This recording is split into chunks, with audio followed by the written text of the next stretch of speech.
Bonjour, donc nous allons revenir sur le cours Mouvement dans un champ de force central conservatif, donc mécanique 2, mécanique du second semestre, et nous allons donc axer donc cette vidéo sur la méthodologie dans le cas très précis du mouvement elliptique. Alors je tiens à être précis là-dessus, au niveau du programme, il n'est pas explicitement mentionné qu'il faille étudier de manière exhaustive le cas de l'ellipse, mais dans le cadre de la méthodologie, d'astuces, pour aller plus vite et être très solide dans certains outils mathématiques, donc je vous propose de faire une étude que vous aurez le loisir de faire, refaire autant de fois que vous voudrez, afin d'être plus fort et de mieux appréhender les sujets de concours. Donc tout d'abord, une ellipse n'étant pas une fonction mathématique, il faudra en faire la représentation en coordonnées polaires, d'où l'utilité des coordonnées polaires. Ensuite, nous allons parler de l'énergie, et nous allons peut-être faire une petite parenthèse au niveau du moment cinétique, de la conservation du moment cinétique. Donc on fera apparaître notamment ce qu'on appellera l'aphélie et la périhélie, d'accord? Donc R max et R min. Hein. Et puis on aura donc balayé de manière exhaustive ce chapitre.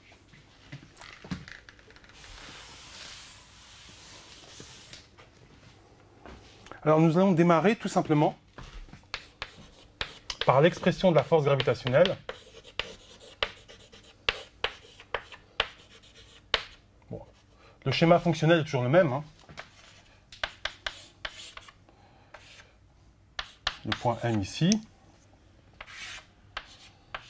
UR.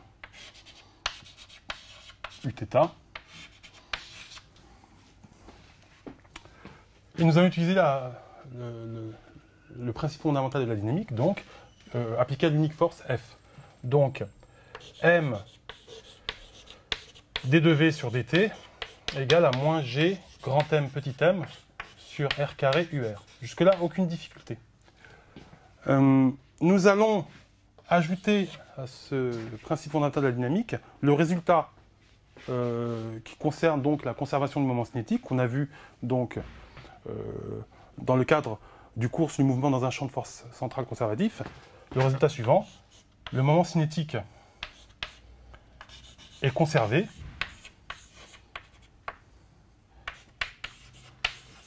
était une constante. D'accord ? Nous avions posé R2 θ point égale à S, à C, constante des R. Donc,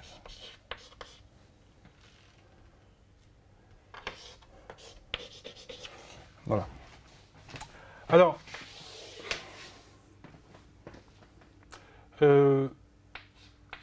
observons la propriété suivante. Moins UR, c'est d de Uθ sur dθ. D'accord ? C'est le tout premier cours de cinématique sur les coordonnées polaires. Donc, la dérivée de UR par rapport à θ donne Uθ, par permutation circulaire, et la dérivée de Uθ par rapport à θ donne, par permutation circulaire, moins UR. Donc voilà ce résultat-là qu'on va injecter ici. Voilà. On va obtenir donc M d de V sur dt, qui sera égal donc à G grand M petit m sur R carré, d de Uθ sur dθ. Donc voilà l'astuce.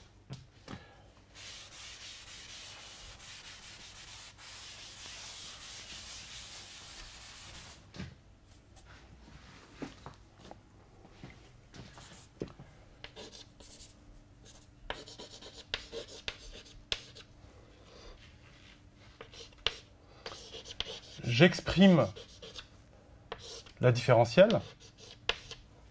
En gros, d de v sur dt, c'est le quotient de dv sur dt, donc variation infinitésimale du vecteur vitesse sur variation infinitésimale du temps. Donc c'est un quotient. comme n'importe quel quotient, je peux donc dissocier le numérateur du dénominateur en multipliant des deux côtés par dt. Je l'explicite ici, dt et dt. Et je fais apparaître ici d de uθ dt sur dθ. Cette expression n'est ni plus ni moins que 1 sur θ point. Et on fait apparaître ici, donc, les masses, c'est l'illuminant, pardon, Gm d de uθ, et en bas, j'ai un R de θ point.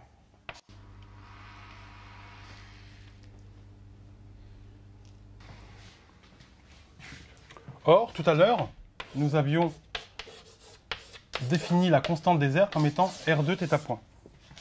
Donc,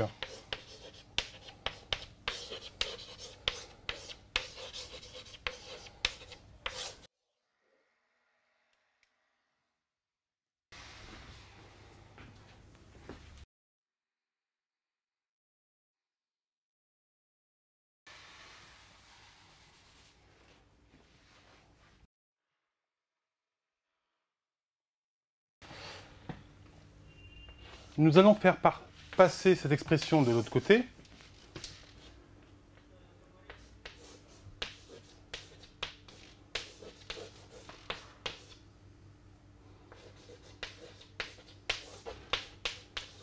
Voilà. Alors, bien évidemment, c'est une écriture dont vous n'avez pas l'habitude, puisque vous avez l'habitude de traiter des dérivés de scalaires et dérivés de vecteurs, mais ici, le traitement est identique. Okay, j'ai mis cette expression de l'autre côté, et je dis simplement que la différentielle de V moins la différentielle de Uθ fois Gm sur C égale à 0. C'est exactement ce qui est marqué ici. D'accord ? Donc, le fait qu'une différentielle soit nulle signifie que ce terme-là est une constante vectorielle, puisque la différentielle d'une constante, vectorielle ou scalaire, est toujours nulle. D'accord ? 2 moins 2, ça fait bien 0. Okay. V moins V, ça fait bien 0. Donc, si le vecteur n'a pas changé, okay, c'est qu'il est constant. Donc, écrivons V moins Gm sur C Uθ est égal à cette fameuse constante. Alors, c'est là où les étudiants bug un petit peu, parce que ici, il faut se persuader de la chose suivante. Si ici j'ai une constante, je peux arbitrairement la définir à une seule condition, c'est que cette constante soit homogène à une vitesse. Quelle vitesse? Pour le moment, l'énoncé ne m'a proposé aucune solution. Je n'ai aucune vitesse dans mon énoncé, aucun référent. La seule chose que j'ai en main, c'est G, la constante de gravitation universelle, M, la masse de l'astre, C, la constante des airs qui est une constante, que je sais définir, et Uθ, le vecteur orthoradial. Donc, je vais simplement dire que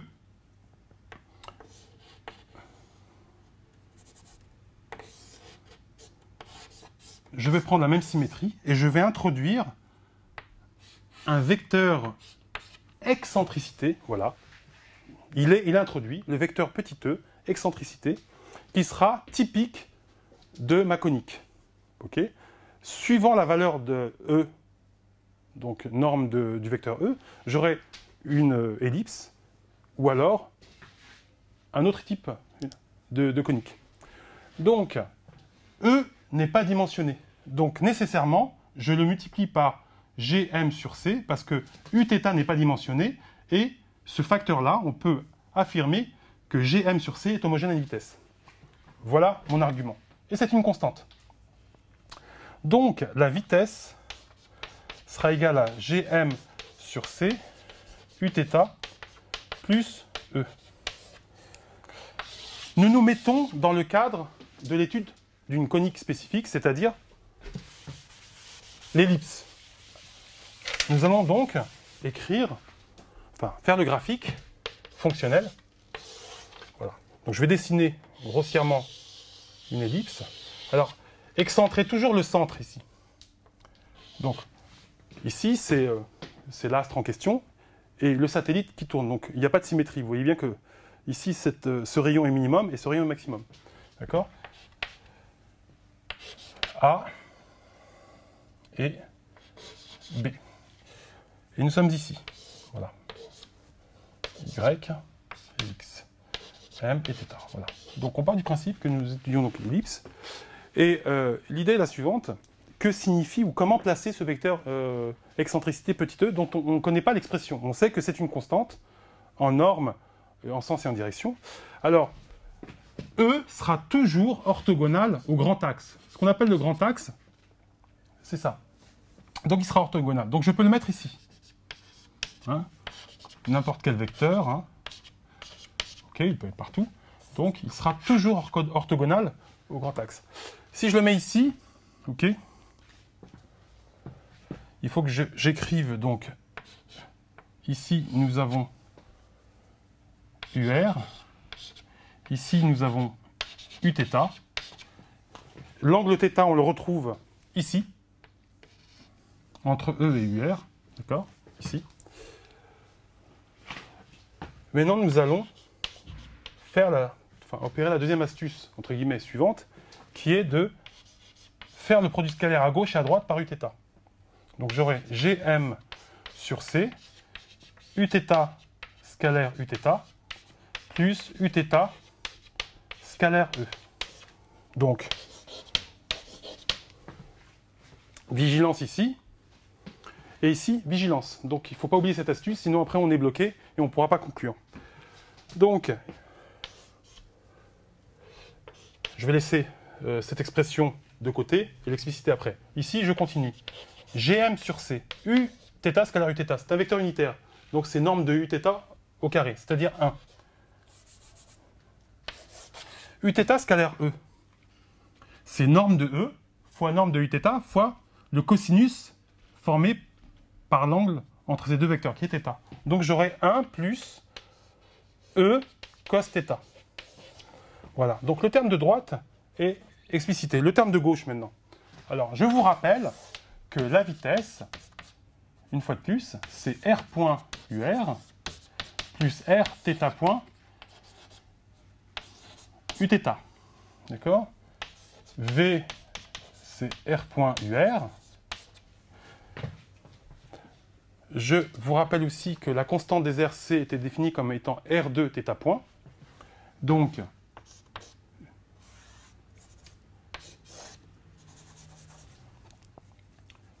C, on avait dit que C était égal à R2 θ point. Le θ point, je vais remplacer par C sur R2.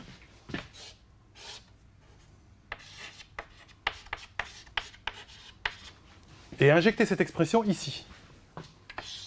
Donc je vais avoir R, θ point, qui sera égal à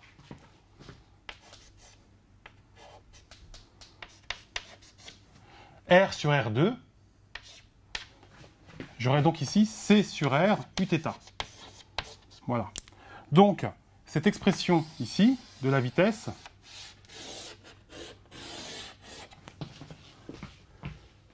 scalaire Uθ, donc R point Uθ scalaire UR, ça fera 0, puisque UR et Uθ sont orthogonaux, et j'aurai le terme C sur R Uθ scalaire Uθ, donc 1 fois C sur R. Donc V scalaire Uθ, c'est la composante orthoradiale, c'est-à-dire C sur R. Nous avons presque terminé pour l'expression, donc, en coordonnées polaires.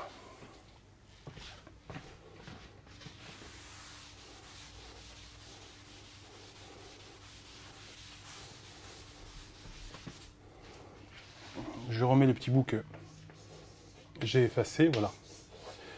Donc, si je rétablis tout ça, je vais avoir C carré sur GM. Voilà. Je remonte le R ici, égal à R, facteur de 1 plus E cos θ.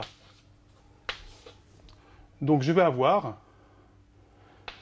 C carré sur GM sur 1 plus E cos θ, qui sera égal à R.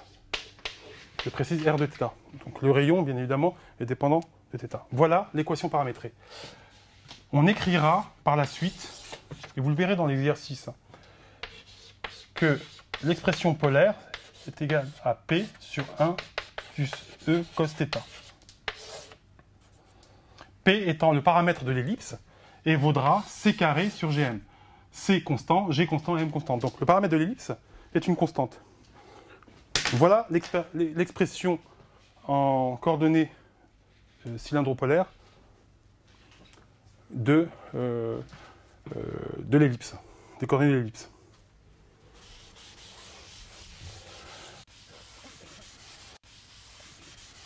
Alors, on a cette expression. Dans certains devoirs maison, on vous demandera donc, à partir de cette expression donnée en amont, de trouver un certain nombre de propriétés. Moi, j'ai démontré cette expression, qui n'est pas au programme. Voilà, pour clarifier les choses. Les propriétés. Donc, je redessine l'ellipse.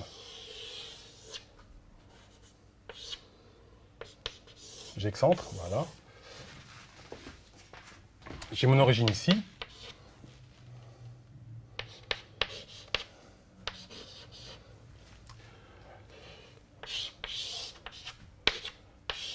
Donc, le grand axe, 2A. Okay, donc, c'est un paramètre de l'ellipse. A, le demi-grand axe, parce que, bon, 2A divisé par 2, ça fait 1. Donc, voilà. Ici, on va appeler RA le rayon maximum et RB le rayon minimum. Aphélie, périhélie. J'ai pris B parce que le P étant déjà pris, si j'avais pris grand P ici, il y aurait peut-être une confusion entre grand P et petit p. Donc ici, c'est l'aphélie, périhélie. Donc, rayon maximum, rayon minimum. Le rayon est maximum quand le terme en bas est minimum. C'est-à-dire quand cos θ vaut moins 1. Donc, j'aurai P sur 1 moins E. A contrario, le rayon est minimum quand le dénominateur est maximum. Donc, quand j'aurai P sur 1 plus E. Et au final, je vais utiliser la propriété suivante. RB plus RA vaut 2A.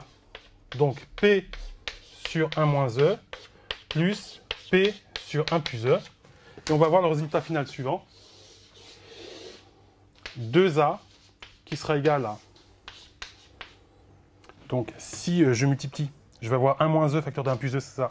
C'est-à-dire 1 moins E au carré. P facteur de 1 plus E plus P facteur de 1 moins E. Donc, je vais avoir 2P ici. Voilà. Et je peux donc relier le paramètre de mon ellipse au demi-grand axe et à l'excentricité petit e. Pardon. A étant, comment dirais-je, un scalaire positif, puisque c'est une distance, nécessairement 1 moins E carré doit être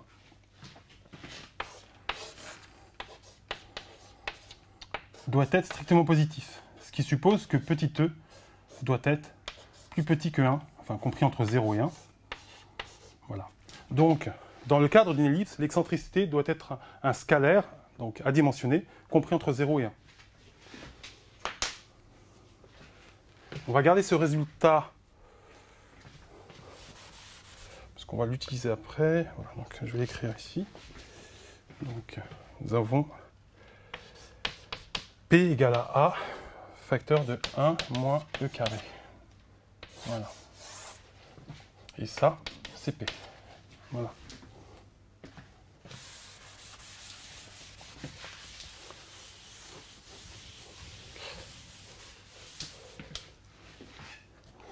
Autre remarque, donc, je vous rappelle que le moment cinétique en M, c'est OM vectoriel MV. V, ici, au point, aux extrémas, c'est-à-dire en A et en B, R point est nul, puisque R est soit maximum, soit minimum. Donc, on sait qu'une fonction qui atteint un extrémum, sa dérivée, pour une fonction qui atteint son extrémum, sa dérivée est nulle. Donc, nous allons avoir ici VA qui vaudra donc R point nul, C sur RA, Uθ. Pour B, VB sera égal à C sur RB, Uθ. Et qu'est-ce qu'on remarque? On remarque qu'en module, RB, VB égale à RA, VA, qui est ni plus ni moins que la conséquence de conservation du moment cinétique. Alors, graphiquement, une fois de plus, qu'est-ce que ça signifie?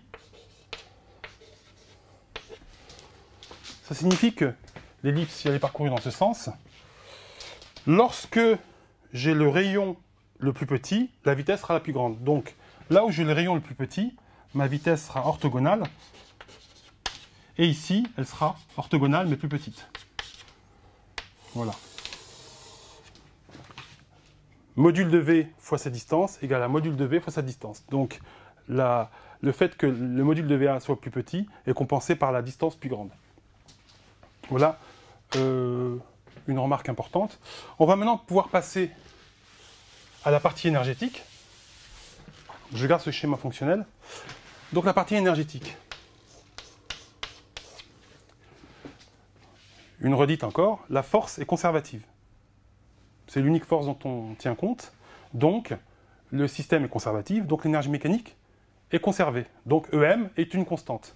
Je me propose de vous démontrer donc l'expression de EM qui sera, vous pouvez la prendre par cœur aussi, EM0 qui sera égal à moins G grand M petit m sur 2A.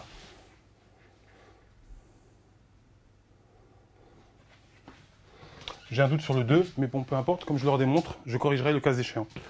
Alors, donc EM, 0, qui est une constante, sera égal à moins G grand M petit m sur R, qui correspond à l'énergie potentielle gravitationnelle, plus l'énergie cinétique, 1/2 de M, nous avons tout ici, R point carré, plus C carré sur R carré.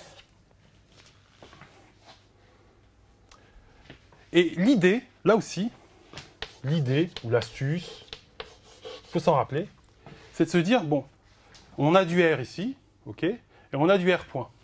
Et j'ai une constante ici. Donc, le problème, c'est ce R point ici.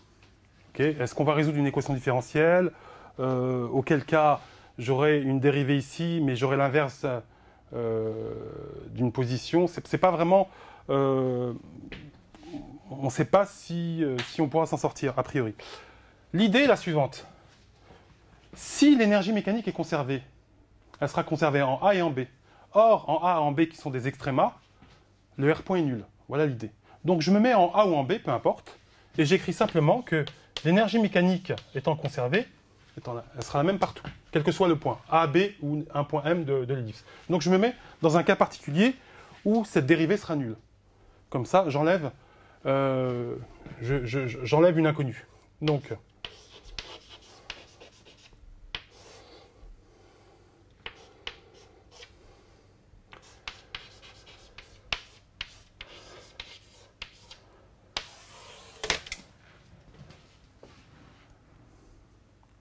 alors, je vais choisir arbitrairement RA ou RB. Je vais prendre RA.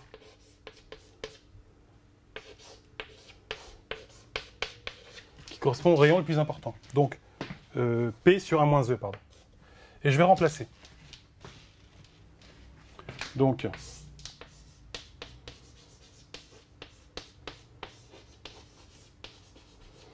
l'inverse de RA, ça me donnera sur P 1 moins E plus M C carré sur 2 1 moins E au carré sur P au carré.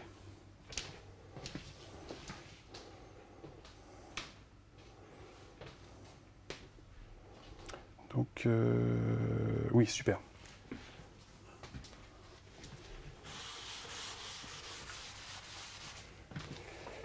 Alors, j'ai l'excentricité petit e.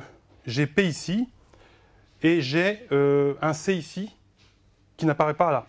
Or, j'ai une relation entre C carré sur GM et P, et je vais m'empresser donc de remplacer cette expression C carré par l'expression que j'ai encadrée ici. Donc, je vais avoir EM0, qui vaudra moins G grand M petit m sur P 1 moins E, plus M sur 2 P carré, 1 moins E au carré, et je remplace C carré par G, mince, excusez-moi, G grand M, petit p. Il va y avoir une simplification ici.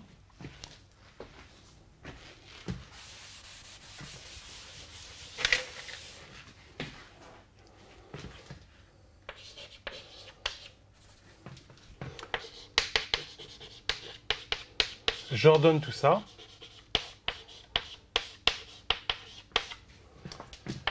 Plus G grand M petit m, 1 moins E le tout au carré, sur 2P. Et là, je vois la cohérence. G grand M petit m sur P facteur de 1 moins E, G grand M petit m sur 2P facteur de 1 moins E au carré, c'est adimensionné, donc c'est parfaitement homogène. On va essayer d'ordonner tout ça. Donc je réduis au même dénominateur, 2P. Je développe ici G moins G grand M petit m, 1 moins E, et je vais développer la partie de droite, 1 moins E au carré. 1 moins E au carré, c'est 1 moins 2E plus E au carré.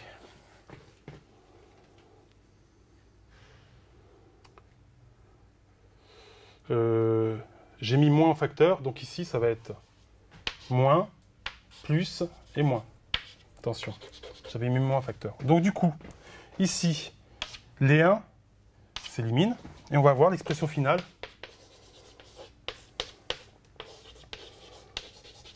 Sur 2P,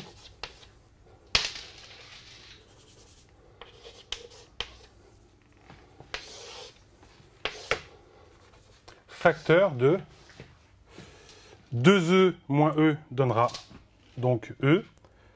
E moins E carré. Donc E moins E carré, ça sera 1 moins E. Et je mets E en facteur. Que je ne dise pas de bêtises. Donc je revérifie. E moins E carré, voilà, c'est ça.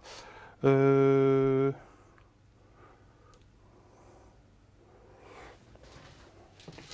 va encore pouvoir simplifier.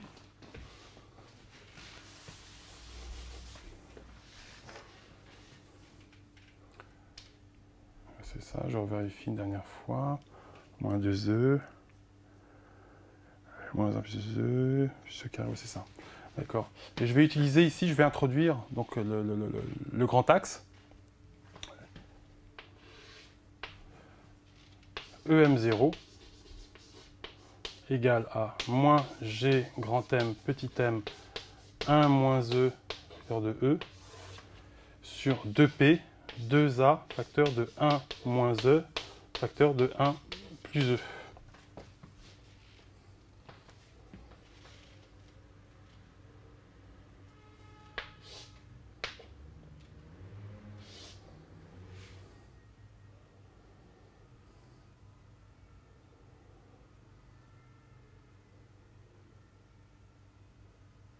J'ai fait une erreur ici. J'ai réduit au même dénominateur, j'oublie le 2. On va rattraper cette erreur, autant pour moi. Donc vous voyez ici que pour réduire au même dénominateur, j'ai oublié de multiplier en haut et en bas par 2. Ici, j'ai le facteur ici. Donc ici, je vais rectifier ici et ici. Donc j'ai un 2 moins 2E ici. Voilà l'erreur que j'ai commise. Donc, soyez vigilants, vous aussi. Et ce terme-là et ce terme-là s'éliminent. Et il va me rester 1 moins E au carré. Voilà.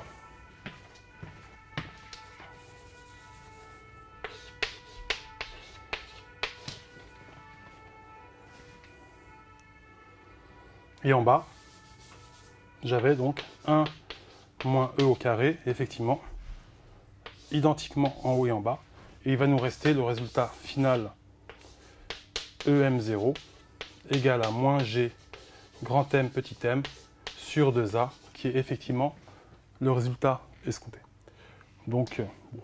Petite erreur d'étourderie. Ça arrive à tout le monde. Voilà pour l'expression et des coordonnées polaires qui ne sont pas au programme, mais qui sont à connaître, hein, notamment dans un formulaire. Mais la méthodologie est vraiment très intéressante. Je vous invite à faire ou à refaire cette démonstration. Et voilà la démonstration, une des démonstrations possibles, il en existe d'autres, de l'expression de l'énergie mécanique. On est rassuré de constater que l'énergie mécanique est négative, d'accord? Donc ça traduit l'état lié. Je fais référence au graphique qu'on avait vu tout à l'heure. Et effectivement, il y a des similitudes avec l'énergie potentielle gravitationnelle, par exemple circulaire, moins g grand M petit m, ça commence pareil, et en bas, on a une coordonnée de position. Donc c'est bien homogène à l'énergie. Voilà. Je vous remercie pour votre attention, et je vous donne donc rendez-vous pour une prochaine vidéo.